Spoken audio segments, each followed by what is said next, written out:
একটা ডকুমেন্টারি দেখি। 7 অক্টোবর, যে দিনটিকে কেন্দ্র করে বিগত 1.5 বছরে 61,000-এর বেশি ফিলিস্তিনিকে নির্মমভাবে হত্যা করা হয়েছে, যাদের অধিকাংশই নারী এবং শিশু।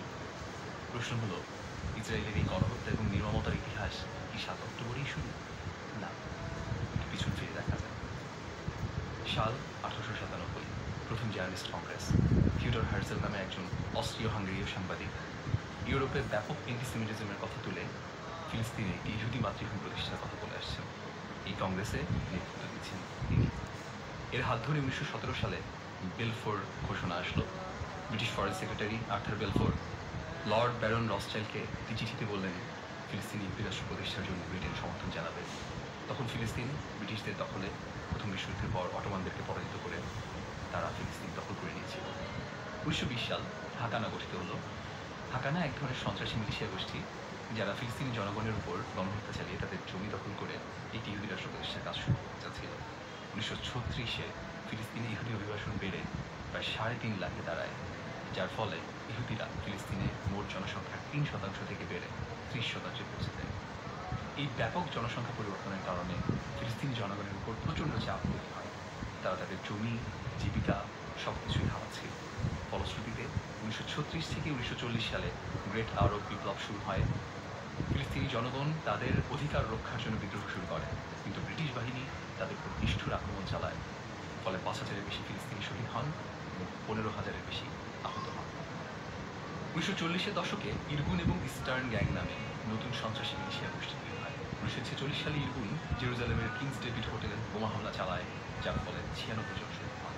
1947 সালে জাতিসংঘ ফিলিস্তিন বিভাজন পরিকল্পনা গ্রহণ করে এবং 29 নভেম্বর 1947-এ জাতিসংঘ ফিলিস্তিনকে 2টি রাষ্ট্রে বিভক্ত করার প্রস্তাব দেয়, একটি রাষ্ট্র আর একটি রাষ্ট্র মুসলিম খ্রিস্টান আরব।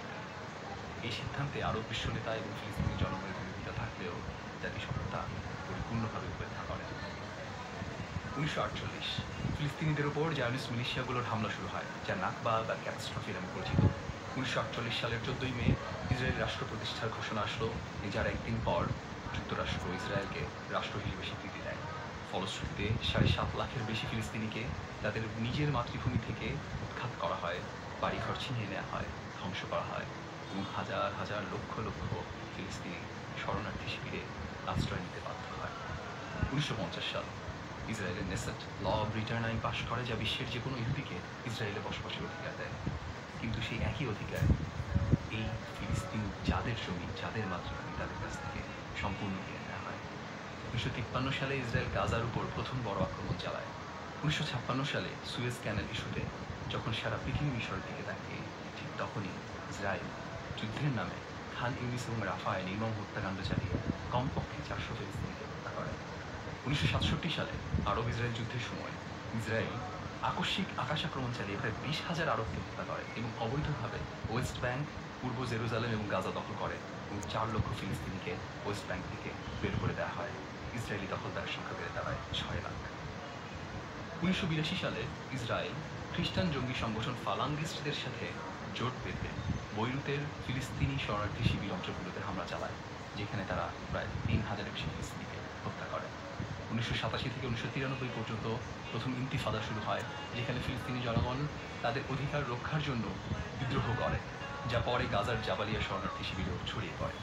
ফিলিস্তিনের এই প্রথম বিদ্রোহকে কেন্দ্র করে সহস্রাধিক ফিলিস্তিনি শহীদ হন। এরপর 1993 সালে ইসরায়েল এবং পিএলও অস্ত্র চুক্তি স্বাক্ষর করে, কিন্তু আশার গতি বেশি দিন টেকে নেয়। ঠিক 1 বছর পরেই একজন ইসরায়েলি দখলদার হেবরনের আল ইব্রাহিমি মসজিদে হামলা করলে সালাতরত 29 জন ফিলিস্তিনি শহীদ হন।